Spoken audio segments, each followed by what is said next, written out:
Hi guys and girls, I'm Obsidian Ant and welcome to the latest episode of Q&Ant. This is the monthly video series where I discuss a whole bunch of questions and subjects with my viewers. And the questions and subjects both are brought to us by the lovely Patreon and YouTube backers. Now, really, these video series are just an extra way of saying thank you to all the immense support I have over the years. That's both from backers as well as all the regular viewers. I mean, just look, we're closing in on 140,000 subscribers. A few years ago, I never would have imagined this even to be possible, especially with the fact I was not exactly the type of person to have had a huge amount of confidence. YouTube has totally changed things for me. It totally changed my life in more ways than one. And I'll always be grateful to everyone here, all the viewers, all the subscribers, all the backers, everything, all the support I've got here. It just means so much.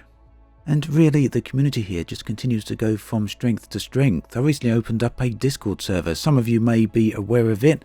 There is a link below if you want to come along, but you know, in just over a month, we've got 2,600 members. That's really, really rapid growth, and it's a wonderful community. And yeah, I just want to say I really do enjoy interacting with everyone over there. So thank you everyone, thank you for the wonderful community, and thank you for all the support I've had over the years. It means an absolute world to me. So let's get on to the subjects and questions then. Now, Bodo asks if I'll be making a video on Starlink. Well, there's a very good chance, and I will be doing that. I like to cover as many space games as possible, and Starlink certainly looks interesting. Now, I've got to admit that the release date for this one kind of slipped me by. I thought it was still upcoming, but apparently it came out on the 18th of October, so I guess not a huge amount of fanfare to its release, or me just got my head buried in the sand and totally missed it for some reason. Now, for those of you that are unaware, Starlink is a game made by Ubisoft, and well, it's not unlike the old Star Fox games of previous years. In fact, Star Fox is actually one of the exclusive characters on the Nintendo Switch. In short then, it's a space-based action-adventure available for consoles. Now, this does have a slight difference to it to many other games. It's also optionally a toys-to-life game. You can buy ship models and such things. So that includes things such as the ships themselves, weapons, as well as the pilots. A whole bunch of different things then, and you've got quite a few different configurations to use. Now, to answer the question, I'm not sure yet if I will actually be playing this one. I do like to keep an eye on space games, and I do like to get involved with them. But my schedule at the moment is very, very packed, so I don't know if I'll be able to fit this one in. But, you know, we'll see. It does look very interesting. Bodo also asks about Path of Exile. Now, this is a really interesting game for sure. It's a free-to-play game that is a dungeon looter, very similar to Diablo. In fact, I believe many of the developers on Path of Exile, or at least some of the developers over there, once worked on Diablo, the earlier versions of that game. Now, whilst Path of Exile is a free-to-play game, it is a highly respected one, much like Warframe. Now, all that said, unfortunately, it's something that is unlikely to fit into my channel, and to be honest, I can't really see me playing that here anytime soon.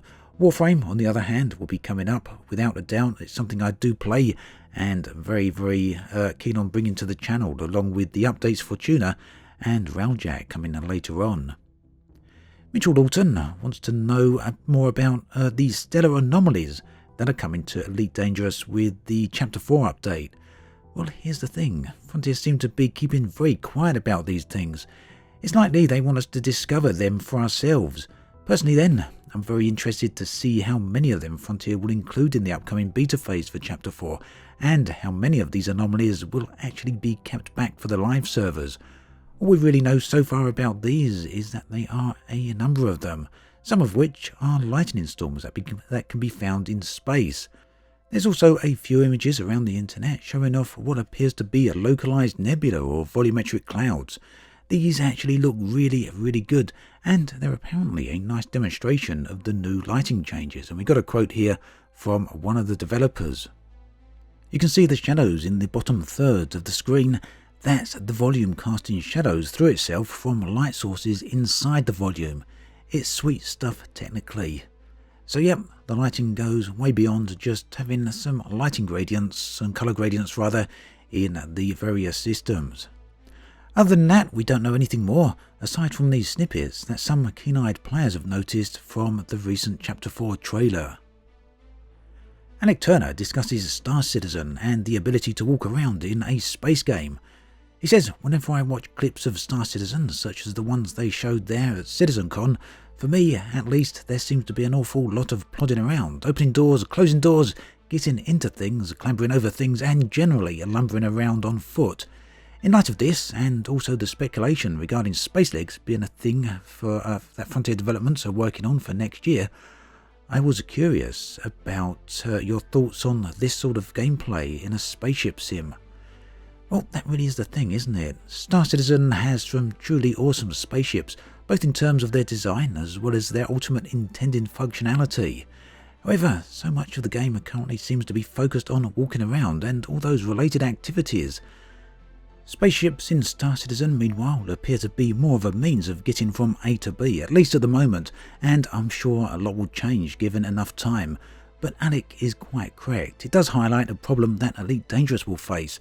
Unlike Star Citizen, which has a complex ship interiors with various functions inside, as well as complex spaceports and ground-based interiors, Elite currently has none of this. How then do you introduce space legs without fundamentally changing the type of game that Elite actually is? Elite is all about space after all, so my view on this would be that space legs needs to add to that rather than detract from it. Too much walking around is likely to detract from that space experience, so space legs would need to be added to Elite in a way that allows the existing parts of the game to continue in their current fashion, whilst opening up avenues for the walking aspects.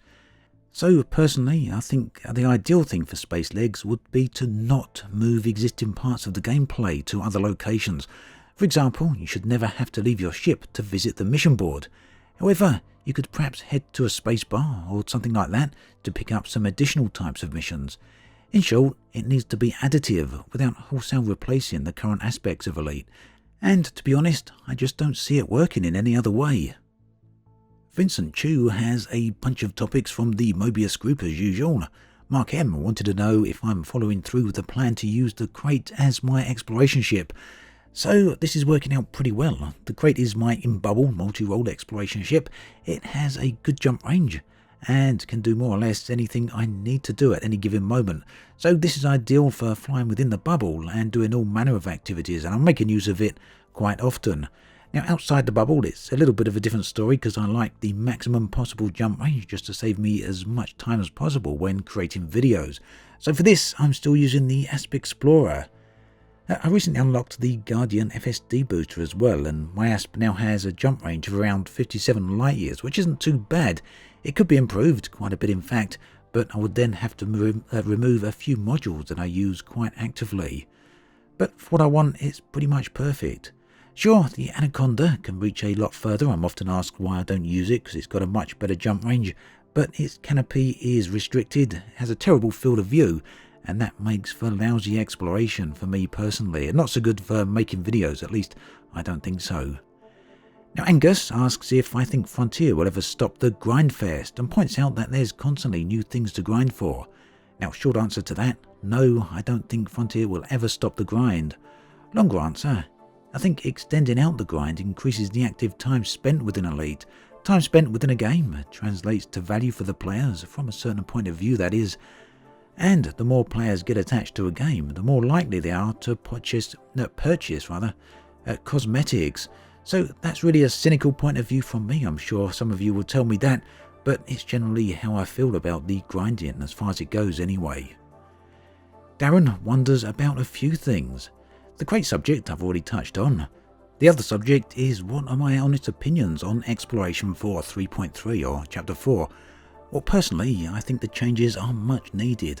Exploration at the moment is nothing more than travelling and sightseeing. Now don't get me wrong, it's one of my favourite sides of the game, but in terms of gameplay, well, it's non-existent. The new update will add a whole bunch of gameplay, as well as make things easier and more interesting in general.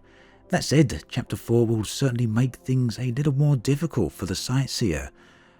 There's those of us who like to look for certain planet colorations or configurations, such sites that make things very interesting to actually go over and take screenshots of and make video footage of, and many other things. Now the removal of the instant scan system map will see to that and make it very problematic. Keep in mind that the system map of course will still be there, it's just going to be built up over time.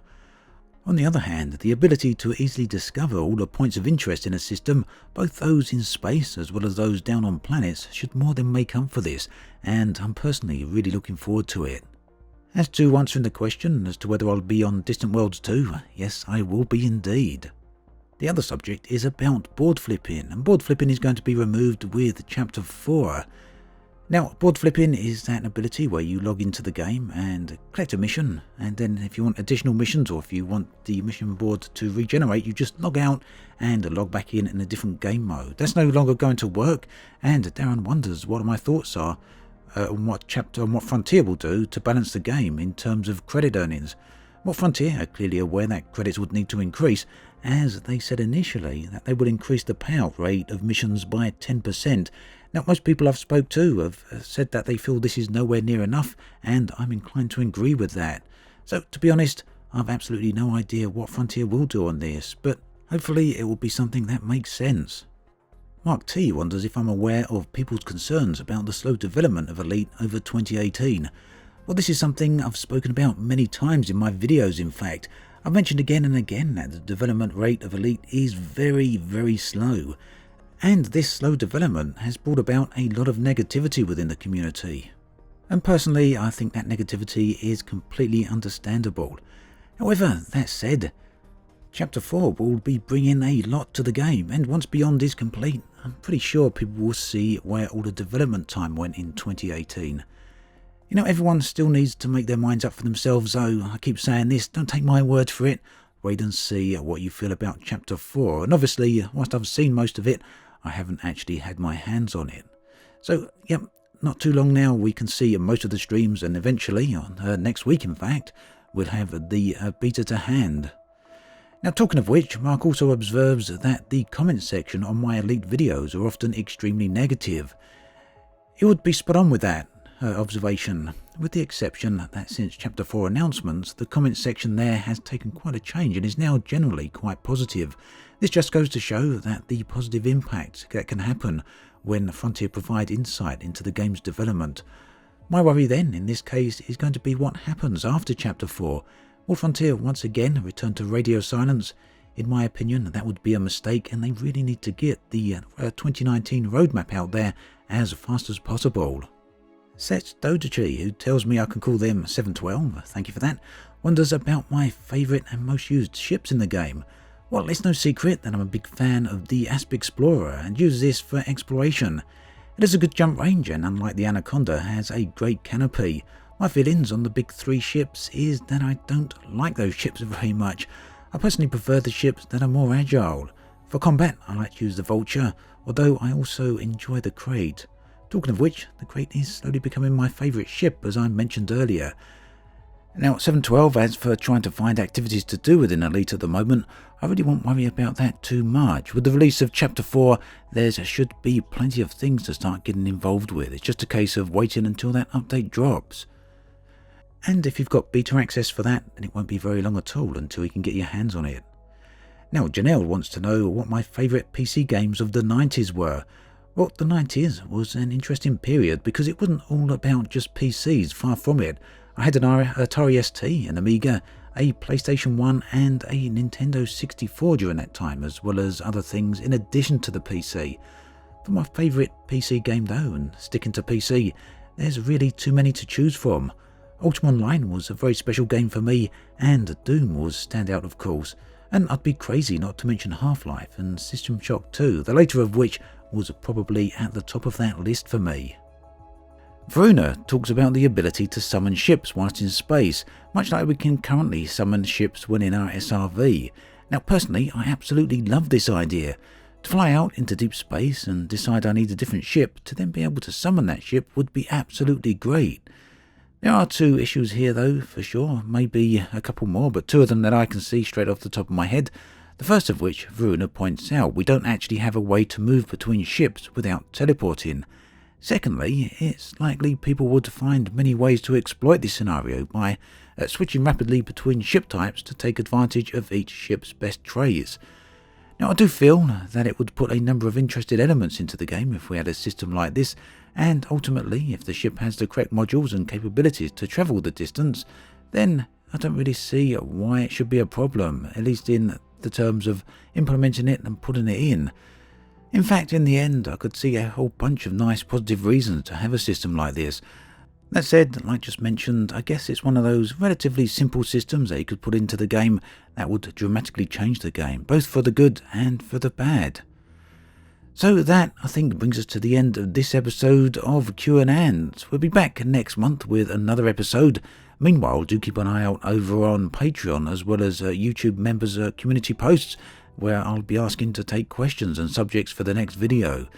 Now, if you do want to get involved, if you would like to sponsor me on either Patreon or YouTube, then do check out the link to Patreon and also the join button below the videos there. Always very, very much appreciated. Like I've said, without you guys, this channel wouldn't be anywhere near what it is today. It really does mean the world to me. As always, thanks for watching, and I'll catch you guys and girls next time.